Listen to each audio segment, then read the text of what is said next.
Hello everyone, it's Patty the Tinkerer's wife. Tuesday evening here in Oregon, and it's been a cold, crisp day. It finally is not as windy out, so I'm out here in the evening doing the video. Yeah, before it gets too dark, I want to show you the weird thing that I found. I know what it's called, but I'm going to challenge you guys to find out for yourselves what it is. Now, some of you will know, so I'm going to ask you to kind of keep it quiet. Let the people who don't know figure it out.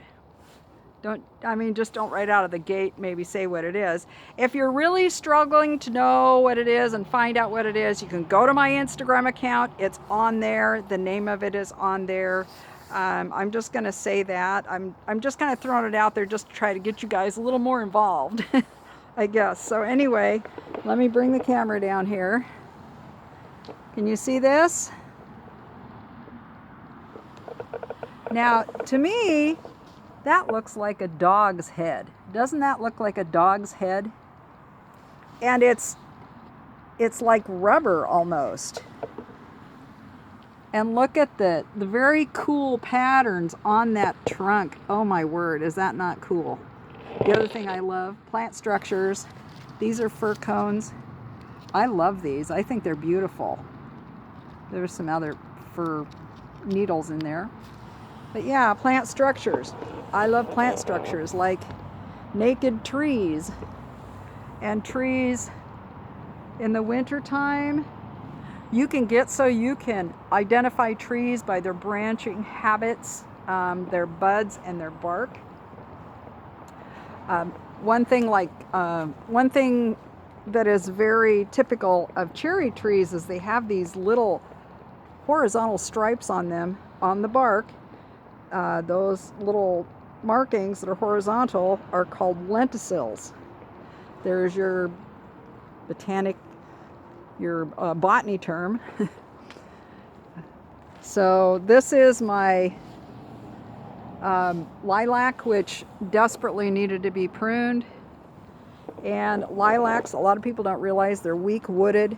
And the best thing you can do for a lilac is allow it to produce shoots and then cut down these older branches, a third of them at least.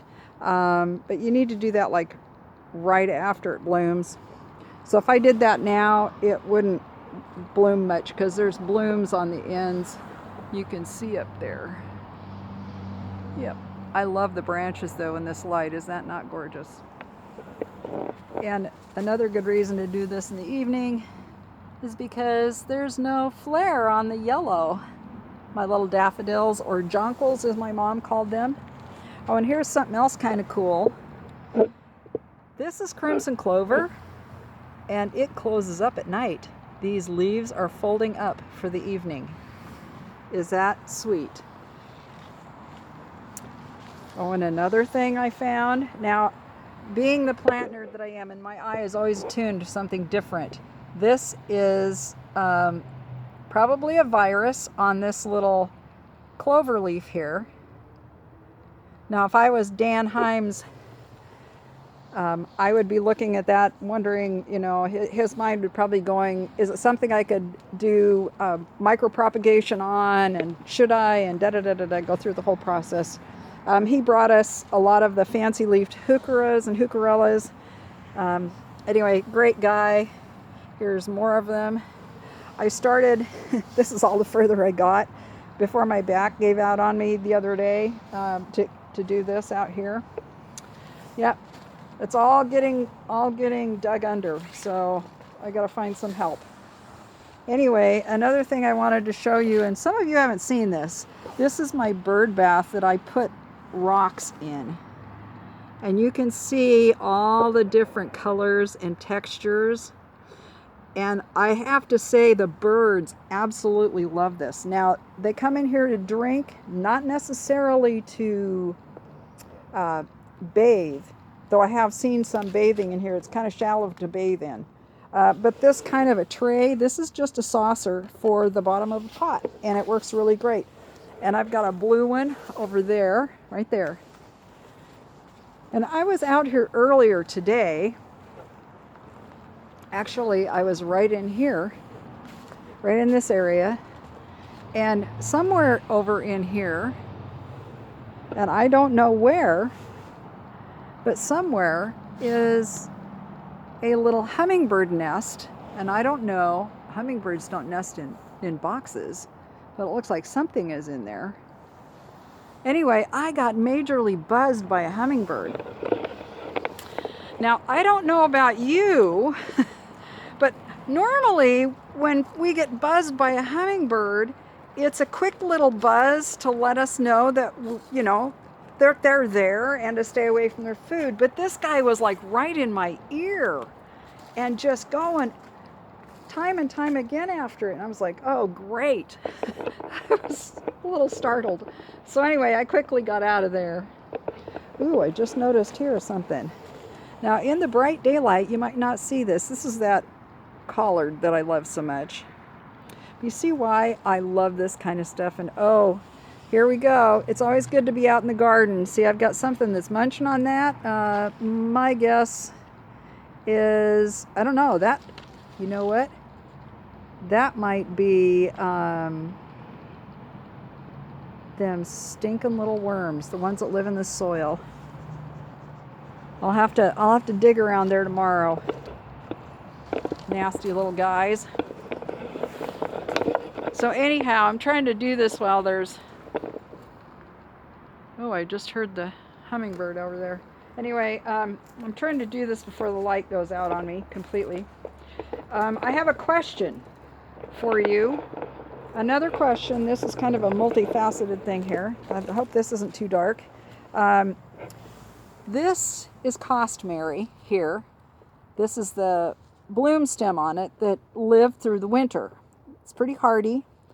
It is, and it was used for something.